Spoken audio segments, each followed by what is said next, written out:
वो लिख दिया। जैसे बहुत सी कदीम इमारतें वो राजाओं के फरमान है, औरंगजेब का फरमान है, शाहजहाँ का फरमान है, उन्होंने वक्फ किया हुआ उसको।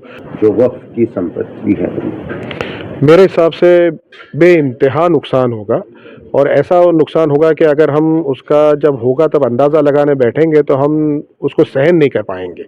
देखिए, एक बहुत बड़ी चीज़ है वक्फ के अंदर कायदे में, जो 1927 या 21 का पहला जजमेंट मिलता है, और वो ये है कि वक्फ बाय यूज़र।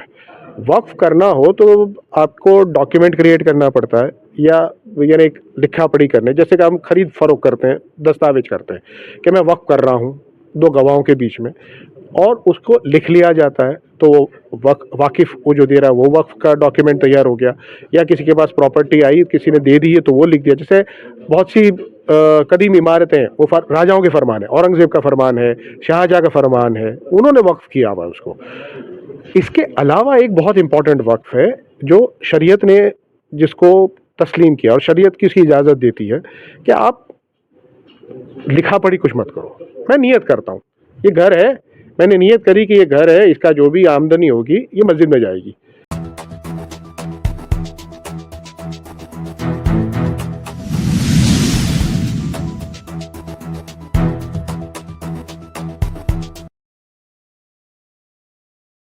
डॉक्यूमेंट तैयार हो गया। या किसी के पास प्रॉपर्टी आई, किसी ने दे दी है, तो वो लिख दिया। जैसे बहुत सी कदीम इमारतें वो राजाओं के फरमान है, औरंगजेब का फरमान है, शाहजहाँ का फरमान है, उन्होंने वक्फ किया हुआ उसको। इसके अलावा एक बहुत इंपॉर्टेंट वक्फ है जो शरीयत ने जिसको तस्लीम किया, और शरीयत की इसकी इजाज़त देती है कि आप लिखा पढ़ी कुछ मत करो। मैं नियत करता हूँ, ये घर है, मैंने नियत करी कि ये घर है, इसका जो भी आमदनी होगी ये मस्जिद में जाएगी, ये यतीम बच्चों के लिए जाएगी। और वो घर जो है फिर वो इस मकसद से इस्तेमाल होने शुरू हो जाता है। तो ऐसी जो सारी प्रॉपर्टीज़ हैं जो इस मकसद से इस्तेमाल हो रही हैं, उसको भी वक्फ बाय यूज़र शरीयत भी उसको मानती है और कायदा भी उसको मानता है। अब ये वो वक्फ को ख़त्म करना चाहते हैं, वक्फ बाय यूज़र को। अब ये कहना चाह रहे हैं कि जिस जगह तुम्हारे पास कागजात हैं तो हम मानेंगे कि ये वक्फ प्रॉपर्टी है, और अगर कागजात नहीं है तो फिर आप ये वक्फ प्रॉपर्टी नहीं है, आप वक्फ बाय यूज़र का आर्ग्यूमेंट नहीं कर सकते। अब हम आपको बताएं, मैं आपको बताऊं कि आप यहाँ से चलिए, आप रोड पे चलिए, बहुत सी दरगाहें मिलेंगी आपको, मस्जिदें मिलेंगी, बहुत से किसी के कागजात नहीं है। आज से 400-500 साल पहले किसने किया था, लेकिन वो आज मस्जिद के तौर पे इस्तेमाल हो रही है। वो दरगाह है जिसके पर लोग अकीदतमंदी से जा रहे हैं, कब्रिस्तान की ज़मीन है, हमारे पास कागजात नहीं लेकिन लोग दफन कर रहे हैं, तो वो उसके इस्तेमाल से, यूज़र से वो वक्फ हो गया। और अगर कोई उसमें कोई कब्जा करना चाहता है, सरकार लेना चाहते हो, हम लड़ सकते हैं ना, ये तो हमारा वक्फ प्रॉपर्टी है, आप इसको ले नहीं सकते। लेकिन ये चीज़ इन्होंने कायदे से हटा दी है। अगर वक्फ बाय यूज़र हट गया तो आप सोचो कि हमारे पास कितनी प्रॉपर्टीज़ के कागजात हैं, और जिन प्रॉपर्टी के आपके पास कागजात नहीं है, वो प्रॉपर्टी कल अगर सरकार या कोई भी कब्जा लेना, सरकार को भूल जाए, गुंडा भी कब्जा लेने आएगा, आप उसको रोकोगे कैसे?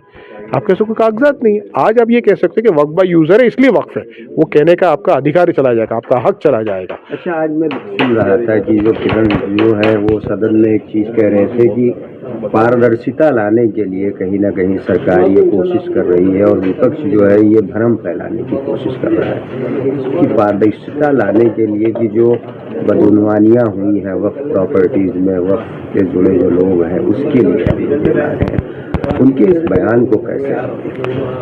ये बयान मैं आपको एक गुजरात की मिसाल से समझाने की कोशिश करता हूँ, चूँकि हम गुजरात में बैठे हैं जी। गुजरात में 1995 से वक्फ एक्ट लागू हुआ, 1/1/1996 से, 95 से बीजेपी गवर्नमेंट है यहाँ, 95 से वक्फ एक्ट लागू हुआ, तब से वक्फ बोर्ड बना। गुजरात में वक्फ बोर्ड बनाया किसने? बीजेपी गवर्नमेंट ने। उसके मेंबर्स अपॉइंट किसने करे? बीजेपी गवर्नमेंट ने। अगर मान लेते हैं कि पारदर्शिता नहीं थी और उन्होंने कुछ गलत काम किया, तो किन्होंने किया, किसने किया? उन लोगों ने किया जिसको बीजेपी ने अपॉइंट किया। अब किया तो आप जानते हो क्या है, कितने पारदर्शिता से आप जान सकते हो, कोई नहीं जान सकता। बीजेपी के आदमी थे सारे, आज तक बीजेपी के आदमी आ रहे हैं, ठीक है। तो आप वक्फ बोर्ड में जो नुमाइंदे अपॉइंट होते हैं, जो मेंबर्स बनते हैं, वो सरकार अपॉइंट करती है, जो कई राज्य की सरकार होती है, और वो सरकार ये कहे कि इसमें पारदर्शिता नहीं, तो आप सोचो इससे बड़ा वो झूठ हो सकता है?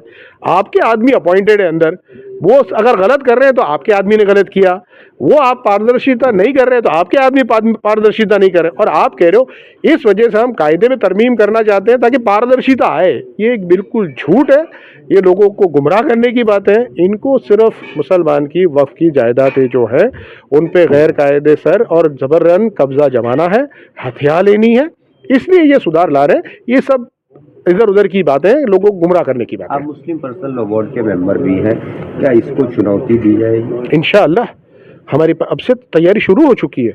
उत्तराखंड में भी जब बिल बना, एक्ट बना, वक्फ संशोधन मैं बता रहा हूँ आपको, हमने बिल बन रहा था तब से तैयारी शुरू कर दी थी।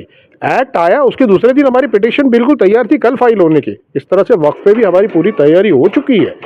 अल्लाह नहीं करे जैसे एक्ट बनता है, हम यूँ कहूँ ना कि कुछ दिनों के अरसे में जब हम तय करते हैं कि करना, इंशाल्लाह पूरी पिटीशन तैयार कर चुके, हमारा पूरा वर्कअप हो चुका है।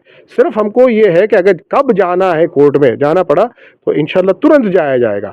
लेकिन इस बार पर्सनल लॉ बोर्ड ने जो पुराने उनके जो तजुर्बात थे उससे ये फैसला किया कि हम सिर्फ कोर्ट पे दारोमदार नहीं रखेंगे, हम पब्लिक में भी जाएंगे, धरना भी करेंगे, प्रोटेस्ट भी करेंगे, और वो जो संवैधानिक हक है और अधिकार है उसको भी हम इस्तेमाल करेंगे, उसको भी इख्तियार करेंगे, उसको भी अमल करेंगे सिर्फ कोर्ट पे। क्योंकि सिर्फ कोर्ट में जाने से फिर कब फैसला होता है, क्या होता है, तो लोगों तक भी बात पहुंचानी है। लोगों का जो गुस्सा है, जो एक अंदर से जो परेशानी है, जो वसवसा है जो है, उसको भी बाहर लाना है। इसलिए हम धरना प्रदर्शन भी करने वाले हैं, कोर्टों में तो जा रहे हैं, और आप देख रहे हैं दिल्ली में जंतर मंतर पे किया, पटना में किया, विजयवाड़ा में किया, इस तरह देश भर में करेंगे। और लोगों को भी कहा है कि आप भी धरना और प्रोटेस्ट करिए।